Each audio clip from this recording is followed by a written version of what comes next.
Hi guys, welcome back to my channel. দেখো আজকে তোমাদের সাথে আমি চিলি চিকেনের রেসিপি নিয়ে চলে এসেছি। প্রথমে সবজিগুলোকে কেটে নিয়ে আদা রসুন কুচি কুচি করে কেটে নিয়ে কড়াইয়ে দেখো তেল গরম করে দিয়েছি। তারপরে এই যে ম্যারিনেট করে চিকেনটাকে ফ্রিজে রেখে দিয়েছিলাম 1 ঘন্টার জন্য।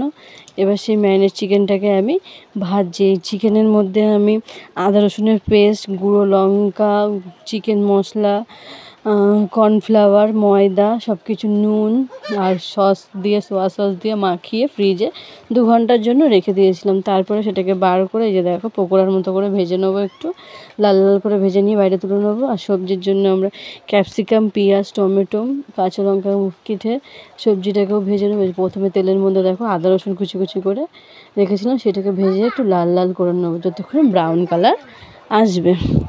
ব্রাউন কালারটা চলে আসলে এবার যে সবজিগুলো কেটে রেখেছিলাম, বড় বড় করে ক্যাপসিকাম, পেঁয়াজ আর টমেটো, দেখো ব্রাউন কালার এসে গেছে। এবার ওই সবজিগুলো সব দিয়ে দিলাম।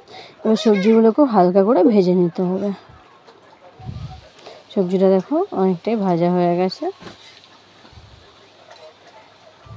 তারপর দেখো এই যে একটা বাটিতে আমি কর্নফ্লাওয়ার নিলাম 2 চামচ মতো, দিয়ে সেটাকে জল দিয়ে আগে গুলে নেবো, গুলে রাখবো।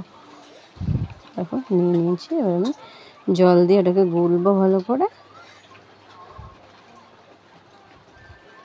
করে ফাটিয়ে নিতে হবে যেন গোটা গোটা না। তারপর দেখো টমেটো সস দিচ্ছি, সবজিটা যে ভাজা হয়ে গেছে ওর মধ্যেই টমেটো সস আর সোয়া সস দিয়ে দিলাম। এই যেটা হচ্ছে সোয়া সস, সব দিয়ে ভালো করে নেড়ে চেড়ে ভালো করে নেড়ে নেবো। দেখো কালারটা বেশ খুব সুন্দর এসে যায়। এটাকে বেশ শুকনো শুকনো ড্রাই চিলি চিকেন যারা খেতে চায় তারা এটাকেও করতে পারে, খুব সুন্দর। দেখো এবার এটাকে একটু ভালো করে নেড়ে ছেড়ে পরিমাণ মতো একটু নুন দেবো,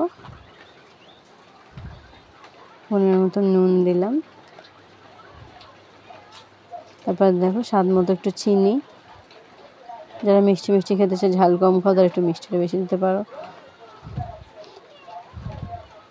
এর মধ্যে কাঁচা লঙ্কাও কেটে দেওয়া যায়।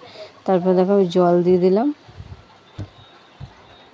যতটা ঝোল আপনারা রাখবেন ততটা পর্যন্ত জল দিয়ে এটাকে নেড়ে চেড়ে একটু যেই ফুটে আসবে একটু লঙ্কার গুঁড়ো দিয়ে দিলাম আমি, তাতে কালারটা ভালো আসবে।